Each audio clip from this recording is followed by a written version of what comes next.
D'une part parce que l'AFDAS représente le champ professionnel et donc il y a une continuité dans le fait que l'AFDAS s'adresse aux entreprises du secteur qui sont également les entreprises avec lesquelles on est susceptible de travailler. L'idée étant de permettre aux entreprises de comprendre les enjeux de la formation initiale. C'est très important de verser la taxe à l'AFDAS parce que la taxe d'apprentissage, dans les projets qui sont les nôtres, va être le facteur déterminant qui va faire que les projets qu'on conduit vont arriver à un niveau d'excellence et à un niveau d'exigence en termes de formation qui va être celui qu'on veut nous fixer, qu'on veut déterminer en tant qu'école. Cela permet de verser cette taxe à des organismes de formation qui forment des professionnels qui ensuite iront travailler dans les entreprises du secteur. Nous, en tant que bénéficiaires, ça nous permet d'investir dans des nouveaux projets et de maintenir notre matériel en fonction des besoins du marché et de l'évolution des technologies. Grâce à la taxe d'apprentissage que l'on a collectée ces dernières années, on a pu réaliser un certain nombre de projets. Je pense notamment à un projet qu'on a appelé Régisseurs sans frontières.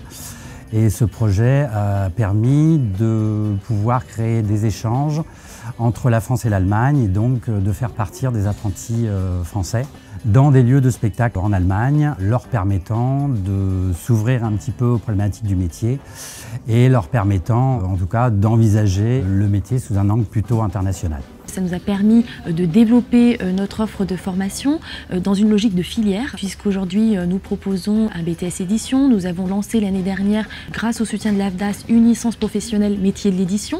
Et puis nous avons encore d'autres projets de développement. Donc c'est vrai que pour tout cela, le soutien de l'AFDAS est essentiel. Et je dirais, c'est l'assurance pour nous d'avoir un interlocuteur qui peut nous accompagner dans le développement de projets pédagogiques.